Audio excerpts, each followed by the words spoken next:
apik-apikno lek menembang Bekasi mumpung sing gender iki Mas. Wegih. Mas Danang wir kok wegih. Iya.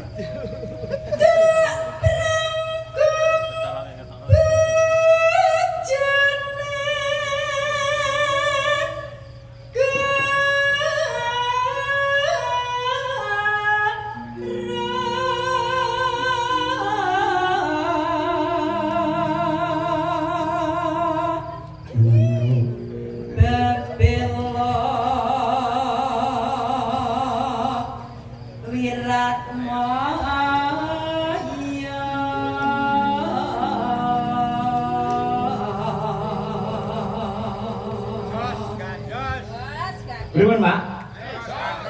Jos. Jos. Saya napa won? Sae bojo kula. Alah, nang kene ngelem, coba nek omah gawene kopi kepahitan ngono maido. Ora dulu ra maido. Lah aku makene kopi, teh ngono kuwi utawa sirup ra seneng. Senenge napa? Apa lah kon lah. Iya.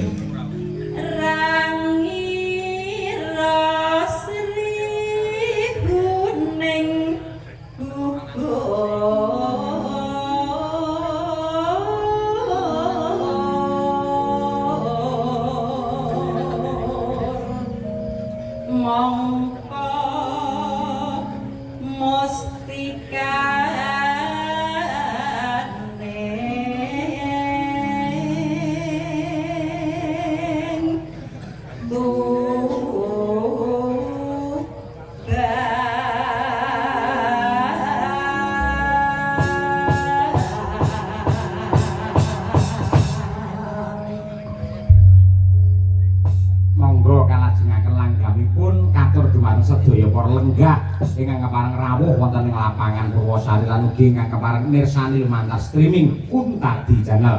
Mangga Bu.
Kawan gaya fashion lima kemar.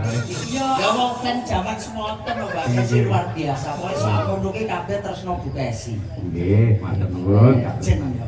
Saya mau sampean dhewe kok sing ora kurapati tresno. Ketoke lho. Sing ngomong sapa? Lumayan jagat kuping langit ya mung kowe sing dadi mutiarane ati. Ora percaya. Dek kapan kae ning kono nek sirpiku malah sari kok mbok kerangkul. Kae pas kilaf aku. Edo, ora apa-apa. Piyai Kak Lulu sekali-kali diberi cuci mata. Sing penting mati ini kan hanya untuk dirimu. Hah, kakakku tenan kowe. Kakakku. Aku kok dicotot jare. Ya kapan-kapan ngono ya, Pak Cahya diketokone karo bintang tamu ning Mbak Silvi mendadak bahagia. Aku lho seneng lek karo sampeyan, Bu. Aku sih, Nek. Kulino. Lah di mana ning omah kok sampluk parut mudar. Wong ning omah sebenarnya lek kene ning ora to, Mas. Oh iya. Jam 2 menok Piyai Ponorogo mireng niswatene Mbak Kesi. Kangen jaman 15 tahun kepungkur ke Bu Kesi. Lah bekasi dia nganti saiki tetep konyol. Sinden iso nggawe kaos kaki. Adem padalang adem. Iya. Lagi antisi sapi kok. Antisipasi. Ibu.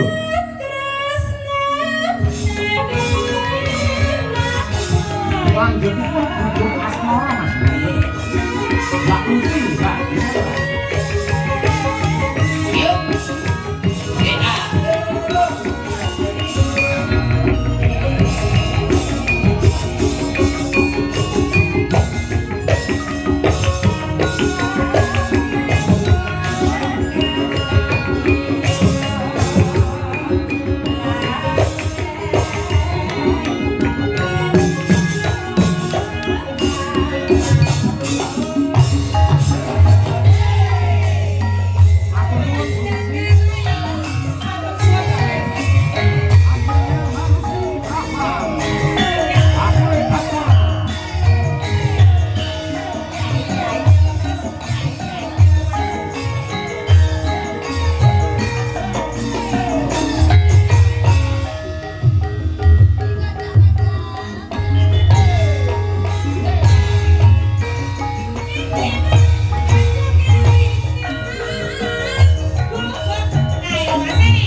Modele ki yo ngono kuwi. Madangkara ki yo ngono kuwi. Wah, kebragam aku mek lali kabeh. Kaya-kaya Tulungagungan, kaya-kaya Ponorogan, kaya-kaya Bunda Larang. Kok jebul temunen. Madangkara kok yo. Tenang mawon Mbak Lusi, sing geragap mboten namung jenengan. Aja mesti-mesti ki ora.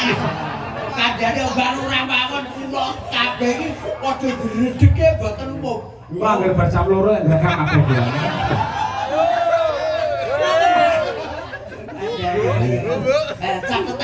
Catetan ya.